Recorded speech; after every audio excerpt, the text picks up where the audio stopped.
Here. Chat. Yeah. All right, chat. Yeah. Just Yeah, if you give us a little check.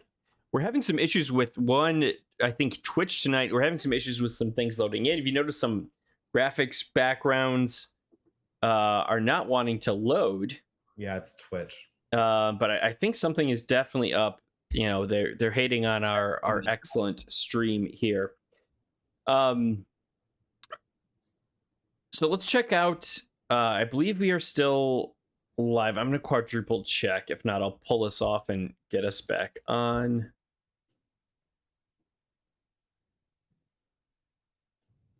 All right, yeah, it's looking like we are on. You're live. Thank you, Cubes. Appreciate that a lot.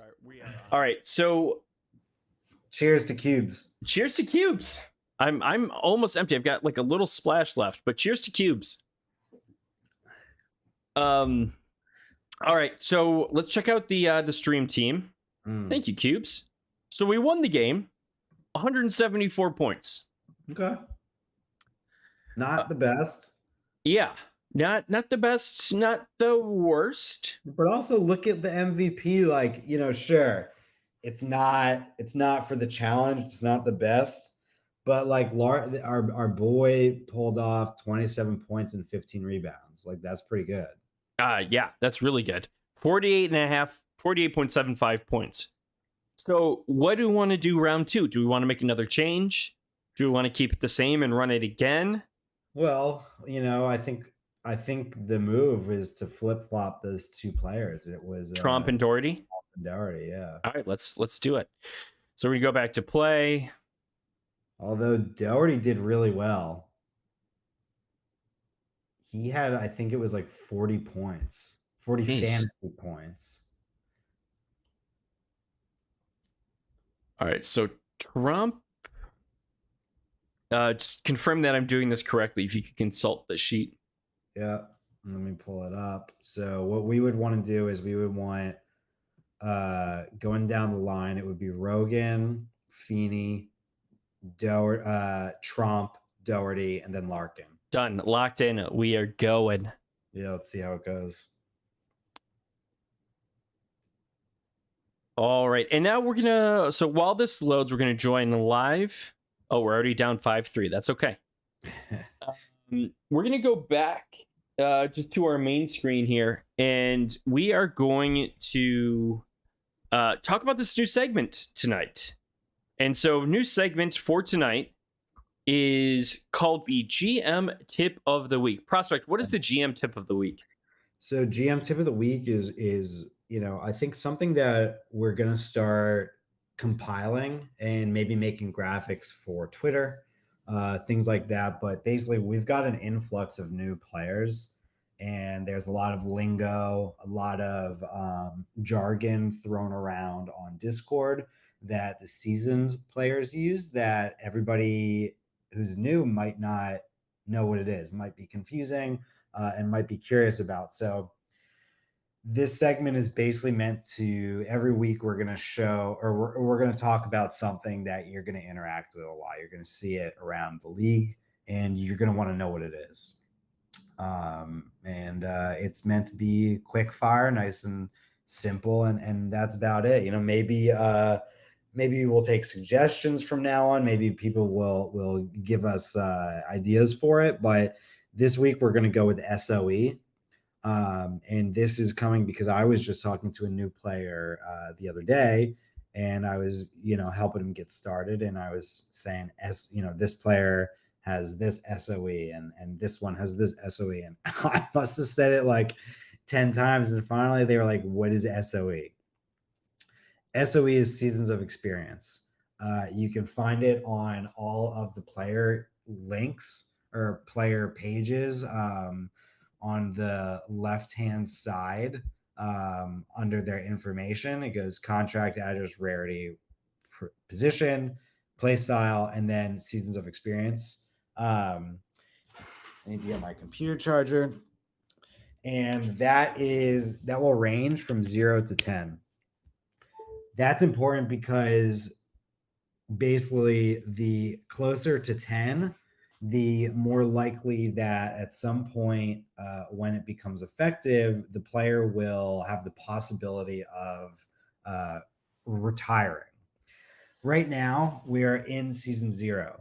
We do not know what retirement looks like, and we do not know what retirement means. But we know that at some point, retirement will matter. Um, it might be, a new league. It might be burning the NFT. We don't know what it means. It might be decreased performance. Who knows?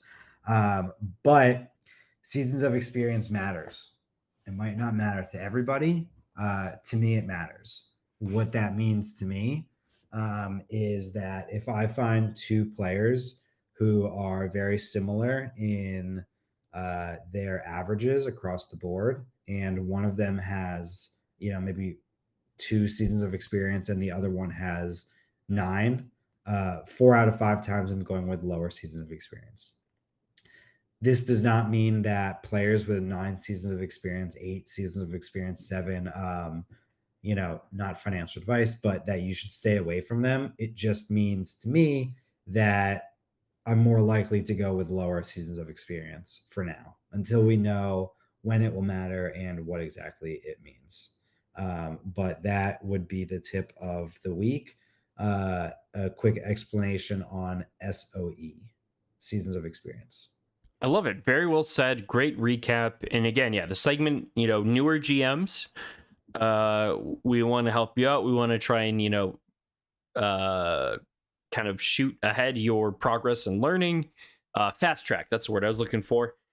And great recap, great discussion. It's something that I think is going to be really important that, as you mentioned, like it isn't a factor now. But what if you could, here's a thought I had while you're talking about this. What if you could burn your player for dimes? Yeah, I mean, I was gonna say for a reroll maybe, or yeah, I mean, dimes is probably great. I think there's plenty of ways that we could take that idea. Um, we know that rerolls will be available for dimes at some point. Mm-hmm. Um, yeah, there's probably like 100 different ways we could take that. I don't know what I would want a burn to be worth. I guess it depends on what we can use dimes for. It also depends on at some point are we going to be able to use Solana to buy dimes? Um, the only issue with that is then all of a sudden it goes from being this completely like off-chain thing to like what is a dime worth? And I don't really know if I want that. I don't think I want that. Yeah, Um, I don't think I do. yeah, but yeah, maybe burning it for X amount of dimes, and maybe the more rarity, the more dimes or something like that. Yeah, rarity, also like age. So, you could kind of balance between, do I want to hold on to this player with the Yeah, risk of they could be worse slightly, sure. but also I could get fewer dimes. So it's like, I think that creates a really cool dynamic. We have no idea if this is going to happen. I mean, I'm going out into like speculation land here, Yeah. but I think it's really interesting. And again, just creates another like facet of what can or cannot happen within this game in terms of experience, economics. There's so many fun options, and I like the step-by-step approach that's being taken with this. Love it. Jason Wright says burning a player just sounds wrong. I agree.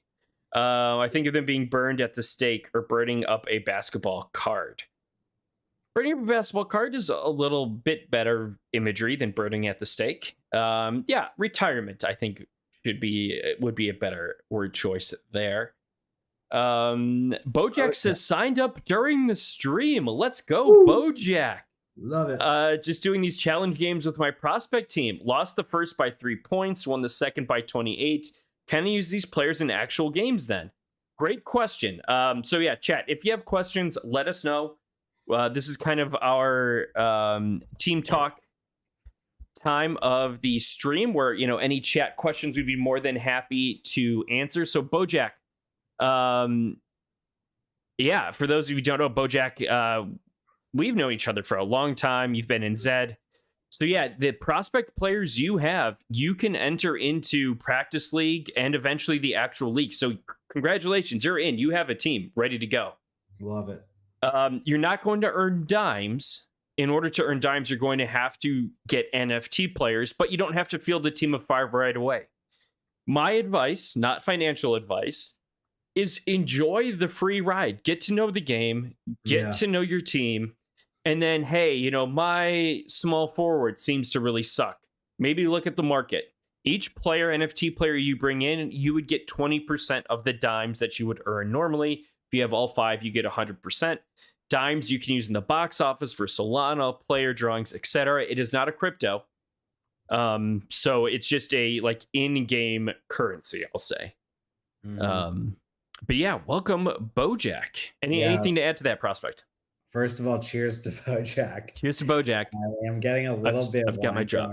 My face is red. So red. I got really hot wearing my super warm VBA sweater, so I had to take it off. Cheers to Bojack. Welcome. Yeah, so the one thing I'll say in addition to that is a real quick breakdown. The challenge is great because you can use your free players to win $10. That being said, I would sign up for the practice league. Practice leagues run daily, I think. Is that right? They run daily. Yeah, within 24 hours ish. Yeah, because you have missed the cutoff for this week of league play. And then I think it opens up tomorrow night Eastern time, maybe the day after. But basically, you'll be able to sign up for an actual week of play where your first week will be a placement. So you'll play against other new teams. They might be all prospects. They might be NFTs. They might be a mix. But that will give you a bit more of understanding how the game works, getting to know your team. And then you can start to collect stats on your team. You can find the holes. You can see where you might want to buy actual NFT players.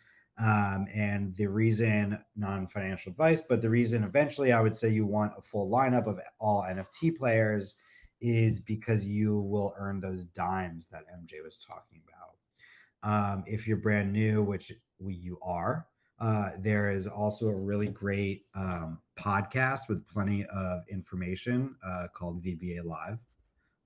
You might have heard of it. We've got past episodes where we talk about the sign up process, where we talk about building a team, all sorts of stuff. B-Town, who is a great community member, also has a weekly podcast. It's a little bit more experienced GM focused, but he drops plenty of knowledge, and that's worth checking out. I would also say to pop around the Discord, get used to everybody and ask questions there. And MJ and myself, our DMs are also always open. If you have questions, want to bounce ideas, want feedback on your team, or anything like that. Absolutely. And note with these challenges, it is fantasy scoring. Yeah. So win or lose, you're ultimately looking at your fantasy points. The practice league, placement league, ultimately any league that you get put into, that will be traditional scoring. So you're looking at wins, losses, point differential for standings. But yeah, good luck. And it's, as Prospect mentioned, it's enter once per week. You have a few day window to enter, and then you're good for the whole game week. You can watch, you can make lineup changes up to an hour before each game. And yeah, just enjoy the ride, man. Welcome. Yeah. We had another question in chat. You guys covered it a bit earlier, but I was wondering if you had a player that you wanted to reroll, When would you choose reroll position and stats versus reroll stats? Mm. So you want to go first? Sure. So I would look at, unless it's like a defensive guard that I got for super cheap. And again, I talked a bit about rarity too. Given the price of packs, and I don't have an empty pack currently, I would really only consider myself re-rolling higher rarity players, so rare or above, just given the price in the marketplace. Sure. If it's an underdog or special, I'd be looking to potentially sell them on the market, even if at a loss, given again my position, and then um, rebuy something that I think would be a better fit. That being said, if I were to re-roll and it's a position or play style that I like that maybe just isn't hitting the mark, I would look at, okay, does this fit well in my team? I would re-roll the stats, but again, I'd wait till about game 30 to do so, because that's ish about when we start to see stats level off a bit and you can get some more data. And again, just because a player is great on one team doesn't mean it's going to be great on your team. What are your thoughts, Prospect? Um, my thoughts are I was just looking at the market again just to make sure like, they haven't all been bought up or something in the last 20 minutes since we mentioned this. Um, so yeah, this is, it's person to person. I think you'll get different answers from almost everybody that you ask this to. I agree about defensive guards. Right now to the public, there is no tool that said, well, I think Crypto Brojos actually does this maybe, but there is no free tool to the public that says this is the average for this position, this archetype, this rarity. So it's kind of hard to say like, is this player under the whateverth percentile, right? So to me, it's all about my team. Defensive guards, if I got them for super cheap, I would probably re-roll stats and position at the underdog and special rarities. Rerolling stats, I honestly don't know if I would re-roll a player just for their stats, similar to what you were saying, MJ. I would probably look to sell it and maybe sell at a small loss because to me, those packs are more valuable. I can also always take my hot doo-doo players and put them on my G League team or, maybe even make another G League team and just kind of have a sit and go lineup that I'm still earning dimes on. Also, personal preference, as I said earlier, right now I'm sitting on two unopened packs.